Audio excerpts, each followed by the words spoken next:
All right, so are we alone in the universe? I mean, could there be other universes out there? That's what we're diving into today. Could we actually like build something to travel between these universes, in our lifetime? Well, it sounds crazy, right? Like something straight out of science fiction. Totally. But we dug into some wild research for this deep dive. Scientific papers, news articles, even some interviews with this physicist, Frank Tipler. Have you heard of him? Oh yeah, Tipler. He's got some pretty out there ideas about the universe. No kidding. We even found some super technical stuff about these gravitational wave detectors, like the really advanced ones. So, Yeah. are you ready to unpack all this? See if universe travel is possible or just a fantasy? Let's do it. It's less about like finding a definitive answer and more about exploring the crazy possibilities and what we currently understand about the universe. Okay, let's start with time travel. Time travel. Yeah. One of our sources, this article from the Christian Science Monitor, talks about Ronald Mallet. Hmm. He's a physicist who's studying time travel using light. Interesting. Mallett's work builds on Einstein's theory of general relativity. It says time isn't fixed. It's relative to space and how fast you're going. Okay, so like how clocks tick slower the closer you get to the speed of light. Exactly. Or how clocks in orbit, they run a bit faster than those on Earth. It's because gravity is different. Time's like woven into the fabric of space-time.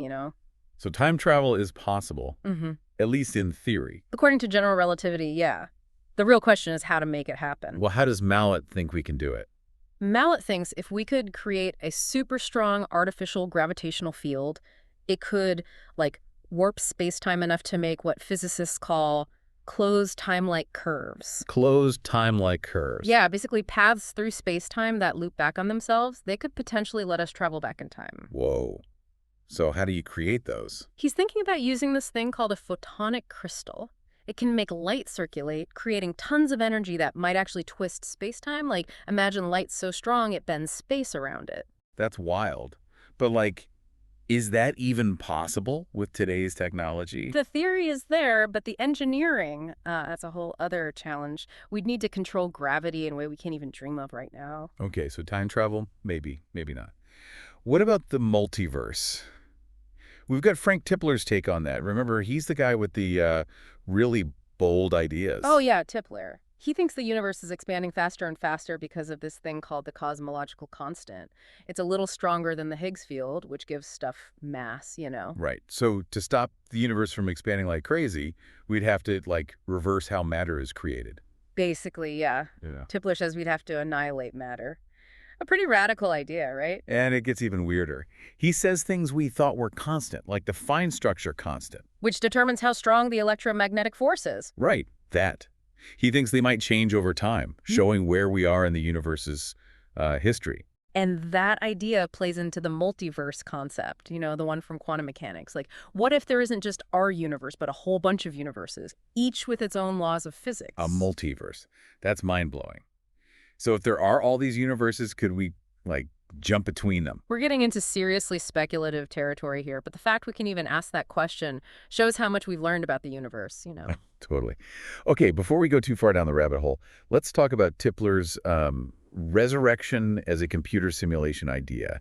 Basically, he thinks some crazy advanced civilization could bring us back to life, but as, like, super detailed computer simulations. Imagine that, right? Walking on Mars, checking out distant galaxies, maybe even experiencing another universe, all inside a simulation. But would that simulated version of us really be us? Or just a copy? It makes you think about consciousness, right? If we can be simulated perfectly, is consciousness just information? And what if there are multiple copies of us running around? What does that even mean for our sense of self? Those are some deep questions. Yeah. Okay, let's get a little more practical. Are there any tools being developed right now that could help us explore these possibilities? Not just think about them, but actually study them. Absolutely. That's where LEGO comes in. You've heard of LEGO, right? It rings a bell. Refresh my memory. It's the Laser Interferometer Gravitational Wave Observatory. They use it to detect gravitational waves, those ripples in space-time that happen when massive objects like black holes collide. It's like sensing cosmic tremors from across the universe. Okay, yeah, I remember reading about that. They use lasers and mirrors to detect those ripples, right? Yeah. LIGO is ridiculously sensitive. It can pick up gravitational waves from events billions of light years away, And by studying those waves, we learn about how the universe evolved, we can test theories like Einstein's, and maybe even find clues about stuff we haven't even imagined yet. So LIGO could be a key to understanding these big universe-level mysteries. It definitely gives us a new way to look at the universe, and the technology behind it is just incredible. Those documents we found, they explain all the engineering challenges they had to overcome, like reducing noise and making those mirrors super reflective. So we can't travel to other universes yet, but we're building tools that might give us a peek into them. It's a start, right? And who knows what the future holds. Wow, that first part was mind-blowing. Other universes, time travel. I need a minute to process all this. Yeah, it's a lot to take in, isn't it? But that's what makes it so fascinating. It really challenges how we think about, well, everything. You mentioned LIGO could help us find evidence for other universes. How could it do that? Well, one way is by looking at the cosmic microwave background radiation, the leftover energy from the Big Bang.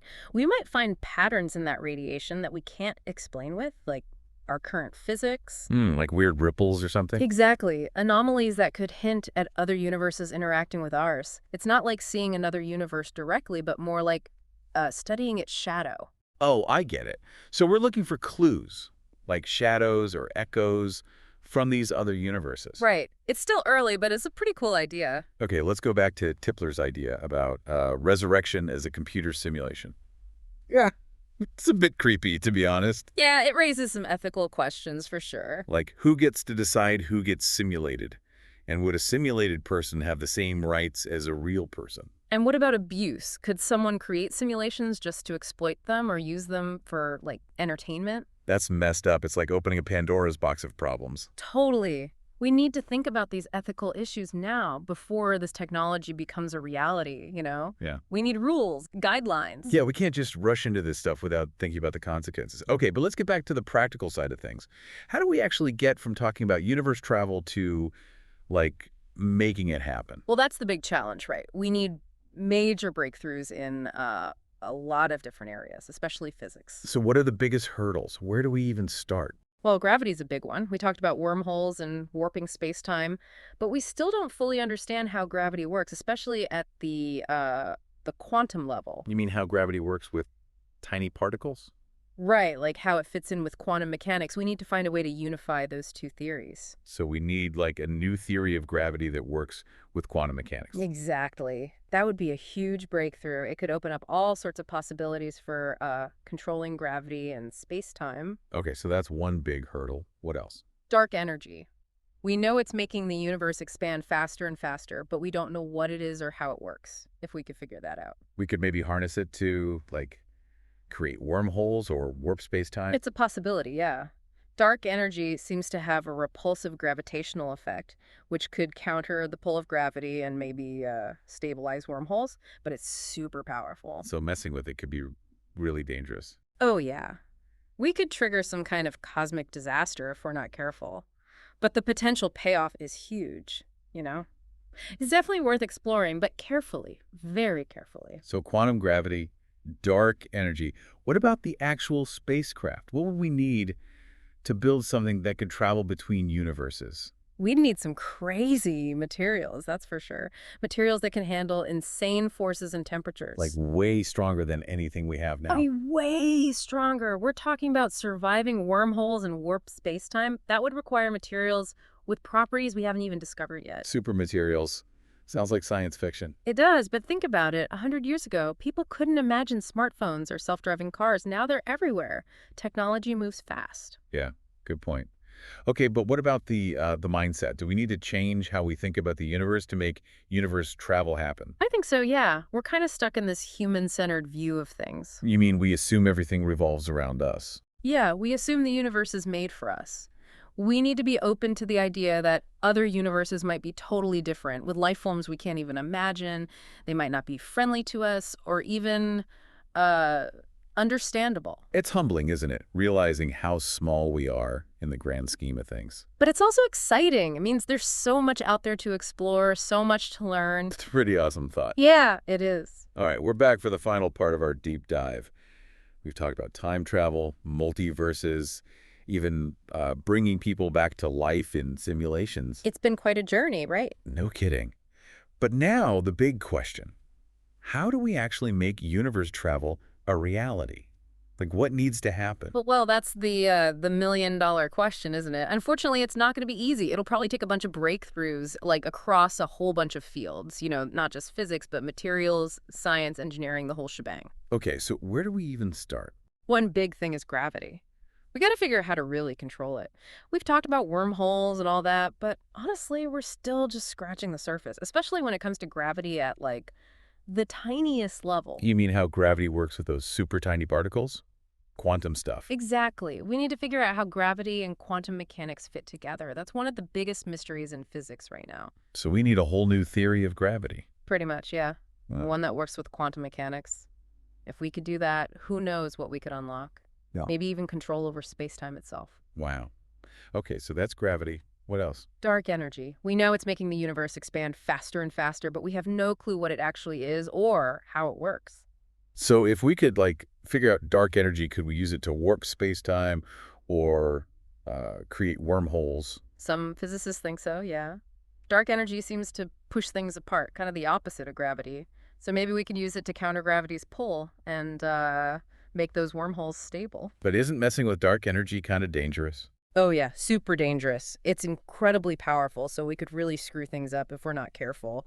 But hey, the potential payoff is huge, right? It's a risk worth taking, but obviously we got to be super careful. Okay, so we've got quantum gravity and dark energy. Yeah. What about the actual spaceship? The thing that's going to travel between universes. Would need some crazy strong materials, that's for sure. Things that can handle, like, unimaginable forces and heat, way beyond anything we have now. Like super materials. Exactly. Think about going through a wormhole or getting warped through space-time. That's going to put some serious stress on a spaceship. We're talking temperatures and forces that would melt or crush anything we can build today. So yeah, we need new materials for sure. That sounds like a tall order. It is. But 100 years ago, people thought going to the moon was impossible. Now we're sending robots to Mars. Technology moves fast. True. Okay, last question.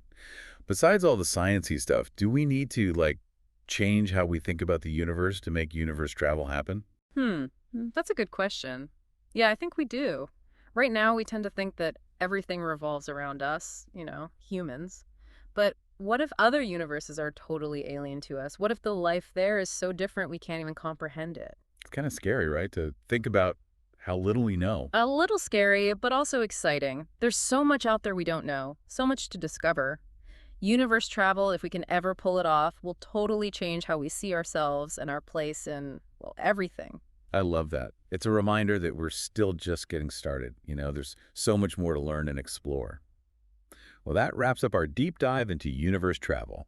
It's a big topic, and we've only scratched the surface. Yeah, definitely. But hopefully this has given you something to think about. I know it has for me. And hey, maybe someday we'll be hopping between universes like it's no big deal. Until then, keep those brains buzzing and never stop exploring.